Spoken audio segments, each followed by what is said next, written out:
Come with soft focus as we check out the Angles. England, literally land of the Angles, is so named for the tribe who settled there some years ago. Known for their propensity for irregularity and spikiness, these characters have become esteemed practitioners of that most spiky and irregular art form, rock and roll. Join us as we try to negotiate with one of the most renowned of rock and rollers, Graham COXON, once of Blur. COXON first raised eyebrows with his extraordinary guitar playing and songwriting, but he's also an accomplished painter and sings and fronts his own exceptionally dynamic band. I can't wait to speak with him. Soft focus.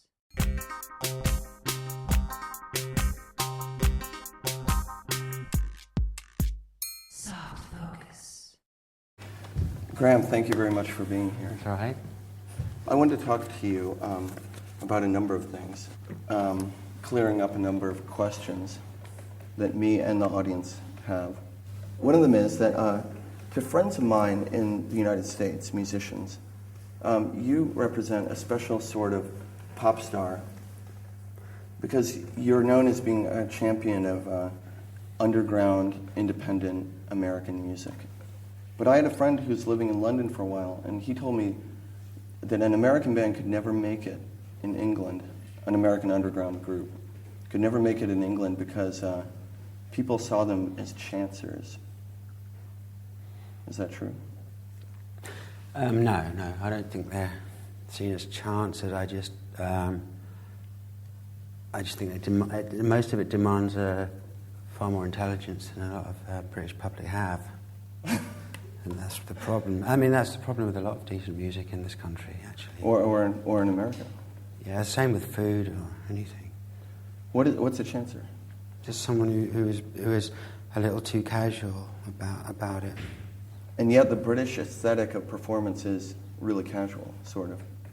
Understated. Understated. Yeah, I think so. That's one of the good differences between performances of American bands and performances of British bands. How do you mean? Well, a British group will play, I mean a lot of them, probably the ones I like, will play almost as if they're ashamed to be on a stage, whereas there's a lot of American bands that love that stage and use it and really perform powerfully, you know. Whereas I think the British are maybe slightly more embarrassed about performance. I've always thought that it was because in Britain, it's more performance is more likely to be televised, and it's more of a telegenic, or like what Marshall McLuhan would call a soft. It's like the soft medium of television as opposed to the hard medium of like the Greek stage, because those bands never would make it on television. Typically, the groups you're talking about, underground groups. Well, the reason they interested me in the first place was because of the kind of work ethic, I suppose, and the fact that I was amazed by how seriously they took it, and how they would tour America for weeks in a normal car, not even a van, in a normal car, with all their equipment or whatever like that, and play in places without stages. The thing of playing in laundrettes and bowling halls and things like that, where I suppose it's termed a sort of guerrilla gigging here, you know, guerrilla shows. There was a particular British group that really guided me a little bit in the early mid-90s, and said, "Hey, listen to this," and I was like, and I couldn't quite believe what I was hearing, because. Like anything around that sort of time, this kind of hideous, shiny, newsworthy, what was considered newsworthy, Blur, Oasis, kind of clash, you know, all over the news, and it was very sad. It was like a hideous, kind of empty thing, you know, that seemed to be blasting away in any kind of quality of any kind of music. And when I was introduced to some of those bands, what am I talking about? Like Gravity Records. I mean, It was a shock for me. It was like, crikey, I mean, this is like another planet. There's people using guitars. The British people aren't using guitars like this. We had Bonehead and Gwigsy, and they were kind of strumming, and then maybe a little lead bit. And there's nothing wrong with that. But it didn't really excite me as a guitar player.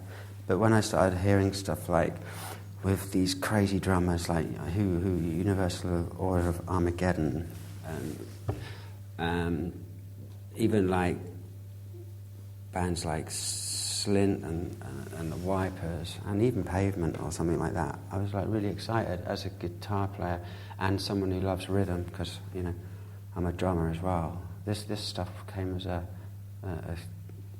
massively excellent shock.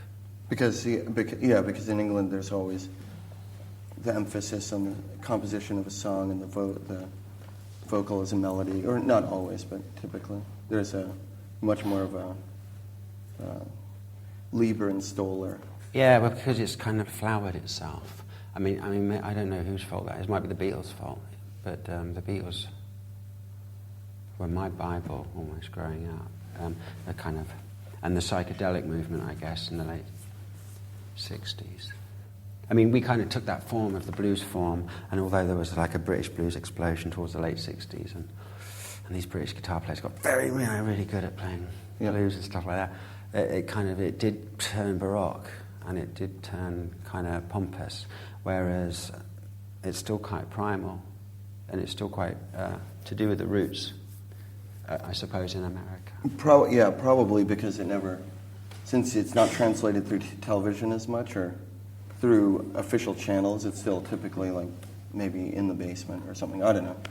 And also Americans don't care about being in 5 bands at the same time, whereas in England, whatever, it's like, that's true. I'm in a band, I can't be in another. It's because they're chancers in America. Well, it's like, yeah, but it's like levels of enthusiasm, I suppose. The enthusiasm, I suppose, is something that blew me away rather than anything else.